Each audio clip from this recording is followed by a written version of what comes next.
Hi everyone, it's Rachel back with the Shades of Orange, and today we are going to talk about science fiction and fantasy that I read recently. And if you are watching this video, that means that yes, I am alive, which might be confusing to most of you if you don't follow me closely on Twitter or are part of my Patreon. I have been very sick since basically the end of October. I'm just getting better now, but thanks to the magical power of pre-filming, I was actually able to keep up my video schedule because I was able to put out some videos that I had recorded right before I got sick, and so no one was the wiser that I was out of it. But I've been very sick. I still sound sick, as you probably can hear in my voice, and this is just the downside of being an audio or visual creator like this, is that it would be much nicer if I was just writing a blog entry, because I don't sound amazing, I probably don't look amazing, but I'm alive. I'm here to talk about books. I'm here to get back on schedule and tell you about what I was reading before I got sick and what has been occupying me once I was getting better. So if you're interested in some great science fiction fantasy, some underhyped books, some newer releases, all of that, let's get started. First, let's talk about The Mountain in the Sea by Ray Nayler, and this is a science fiction book that follows a marine biologist that gets a chance to study a group of cephalopods that are believed to be highly intelligent and possibly actually have consciousness. And they investigate them alongside with an artificial intelligence who appears to be having consciousness themselves. And so the story is an interesting blend of a lot of different really cool science fiction concepts. It did give me slight vibes similar to Into the Drowning Deep by Mira Grant. This one is less so horror and more so straight up science fiction, but it also deals with the idea of highly intelligent marine animals.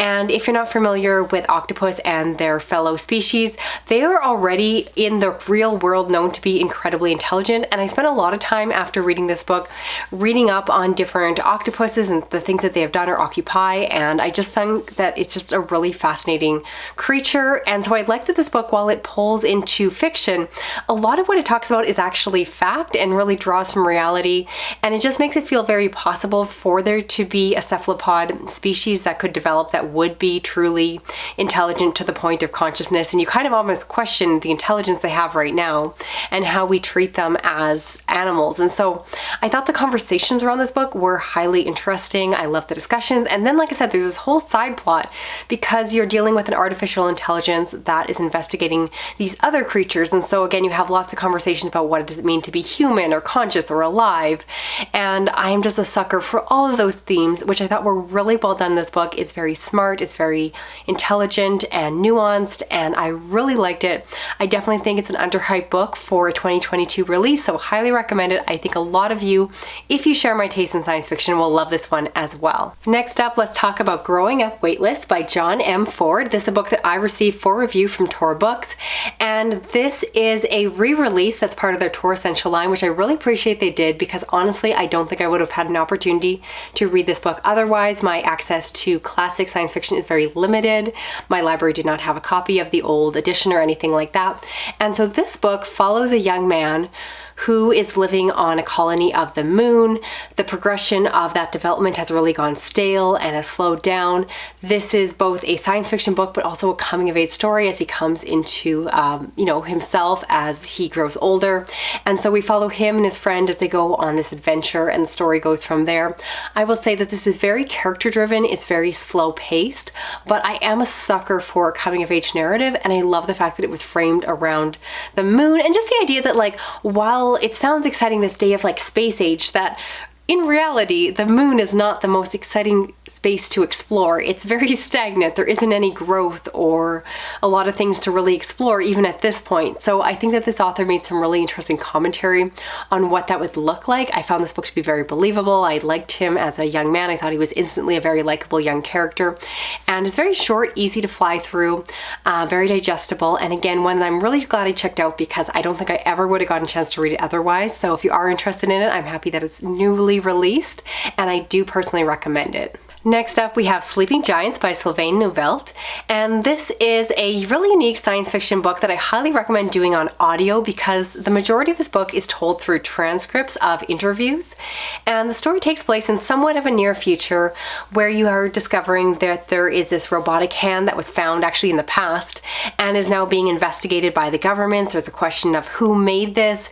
Is it part of a larger robot? Was it made by humans, or perhaps is there an alien presence? And the book follows us as we start to find out the clues of what's actually happening. And of course, you follow the individuals who were affected and involved in this situation here. So this is a book that I thought had a really cool premise, but in terms of execution, I didn't love it. And I think I'm coming to terms with the fact that I just do not love this interview format. So you have this like interviewer who is talking to the subjects. And what I don't like about it is that, as I've said many times in video, I'm very particular when it comes to narrative flow. And I just don't love how narrative books like this are just very choppy, and what I don't care about is that they spend a lot of time on the individual character, and you often have these little like segues where they start talking about their personal lives and their challenges and all of that, and I'm like, I don't care, get me back to the robot. And so I didn't entirely love this one. I think that your mileage with this book is largely going to depend on how you feel about these like multimedia setup books, and again, I do think if you're going to do it, the audiobook's definitely the way to go. There's multiple narrators, which really brings the book to life, but I've just come to terms with the fact that I don't love this style of book. I find it annoying to read. I've read many of them like it, but if you love something like World War Z by Max Brooks, I think that you'll really enjoy this one as well, just because it has a similar vibe to it with a very similar setup. So I didn't love it, but I recommend it to readers that love that kind of thing. Next, I want to talk about Rosewater by Tade Thompson. This is the first book in a science fiction trilogy. This book is set in Nigeria, and we follow a man who is what is called a sensitive. So in Nigeria, there's been this strange dome that has come down, and every once in a while the dome opens up, and when that happens, everyone surrounding the dome is healed from their illnesses. And the side effect of this whole situation is that certain people have become what are called sensitive, so they have some kind of psychic abilities in the way that they can feel the emotions and thoughts of those around them, and so of course they have to deal with that. And so we follow this man who, for lack of a better word, perhaps works as kind of like a bodyguard at a bank and kind of security. And the story is a bit of a mystery plot, and I will say that the setup of this one again was so cool. I love the idea of it. I love that it was set in a non-European or North American setting. I thought that the world building was rich and unique and just had some like really creative out of the box ideas, but I didn't end up loving the story itself. I think for a few reasons, one being the main character is very unlikable, which I knew that going into, but he's unlikable in a way that just makes for an unsatisfying experience because he as a main character is not empathetic to those around him and just doesn't connect with other people. And so in turn, it's hard as a reader to become empathetic to him and to care about him and connect with him when he doesn't connect with anyone else. So I found him to just be a really poor entry point into this world. And then from there, once I don't have a connection to the characters, I really find it hard to care as much about the plot. There was some interesting mystery elements to the story, but they were interesting to a point. And I'll be honest, I was really let down by this one. I've tried reading it a few times and I always end up putting it down thinking it was just the wrong time. This time I pushed through and I just decided, no, this book isn't for me. It's the first of a trilogy and I don't think I'm going to continue on because I just wasn't impressed enough to bother to keep reading. So not one I personally recommend. I think that it's a cool idea that was just really underwhelming in execution. Then we have Last Man Standing by Falconer, and this is a sci-fi thriller that involves a man who is working as a contractor on a space station. Something happens and everyone else is dead and he is the last man alive, and of course is trying to survive, trying to get home and figure out what happened. This is pretty much the quintessential science fiction thriller plot. It is incredibly exciting. I think if you enjoy things like The Martian in terms of the plot, I think that you will likely be grabbed into this one. I got a chance to do the audio via NetGalley, and I gotta say that I do think the audio is the way to go with this one. This is one of the first books I read as I was coming out of my sickness fog, and I gotta say it really held my attention in a way that no other book was holding my attention. You know when you're sick and everyone's like, oh, oh great, you have lots of reading time. I was in such a brain fog, I couldn't concentrate. I watched way too much bad TV over the past week or so. But this was one of the first audiobooks that actually grabbed my attention, pulled me in, and it's such a page turner of a book. You want to know what's happening. The narrative voice on the audio really brings the story to life. I've heard this particular narrator before, and I think he just has a really good presence. He's immediately likable. You care about him. You want him to get back to his family. This book is perhaps a little bit tropey, cliche, classic, all of that, and like it's not going to perhaps surprise you in ways you've never seen coming before. But if you like this subgenre of book, I thought that this one was really well done, really engaging. And again, if you're in a reading slump like I was, this was a great one to pull me out of it. And I definitely have to thank this book for getting me back on track so that I could actually finish up and film this video. Next, I want to talk about Master of Poisons by Andrea Hairston.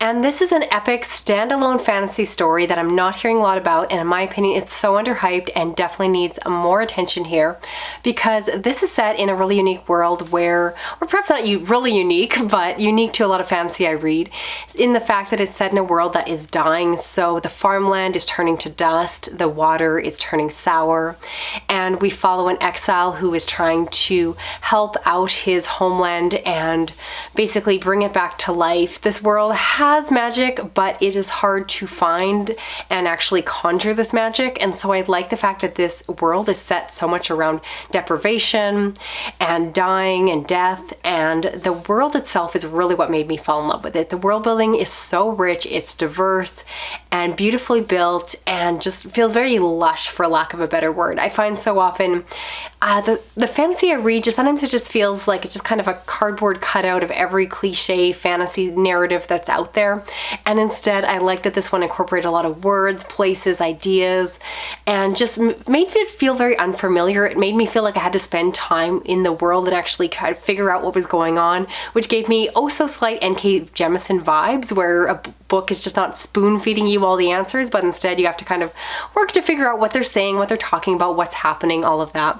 And again, I think it's so refreshing to have a standalone. That might change as with every publication, but I believe this is meant to be a standalone, and I think it works very well as that, except for the fact that now I desperately want another epic fantasy from this author. So hopefully she has something in the works, because I'd really like to see more.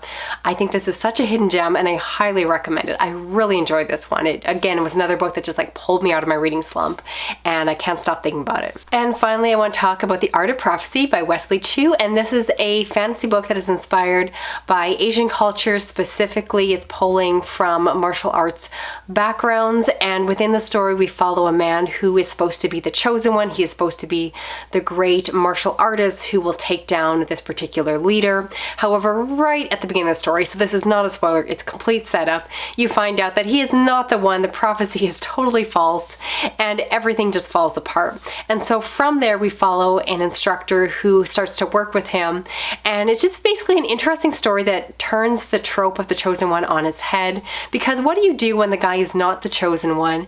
Does he still have worth? Does he still have meaning? And just what does the world do from there? So you follow a martial arts expert who kind of works with him and tries to go, and then you have other perspectives that come in. I think the book started out incredibly strong. I love the martial arts aspect to it. I'm someone who is so tired of the chosen one trope, so I really enjoy when it's turned on its head. And I would say overall this one had some really good world building. I liked the different cultural aspects to the story. This one did drag a bit towards the middle for me, but I have to fully acknowledge that I actually am talking about this book out of order. It's the book I read, or the last book I read before I got very sick, and I was definitely starting to run a fever by the time I was finishing it up. So I think this book suffered a little bit from sick Rachel syndrome, but despite having a bit of a slumpy end to my finishing of the book, I think it has a lot of great pieces to it. I do want to reread it when I'm in a less ill mood, let's say, when I actually feel like reading. And I do think that is one that I really enjoy for the most part. I think it's one I will love once I'm feeling better and rereading it in the future. And definitely one I want to continue on with. It's the first in the series or trilogy, and I think it's just the start of something that could turn into something really awesome. I do recommend it if you share my love for Asian-inspired fantasy, which is like its own subgenre these days. This is definitely another one you want to check out. Okay, we made it to the end of the video here. hopefully you stuck around for my lovely congested voice, and I'd love to hear in the comments down below what books I talked about you are most interested in reading for yourself, and hopefully you do stick around. Normally I sound a little bit more healthy, and if you're new to my channel, please consider subscribing. I do read a lot of horror, thriller, science fiction, fantasy, and true crime. If you want to help me out with this video and give me a little support for filming when I really don't feel like it, I appreciate a thumbs up, a comment down below, even if it's just a little emoji like a sick person. And if you want to help me out more, you can, what else can you do? You could drop this video on Reddit or Twitter. You can share it around with your friends. You can hit that little notification bell. That way you'll never miss a video from me. Thank you so much for watching. I'll talk to you again soon. Okay, bye-bye.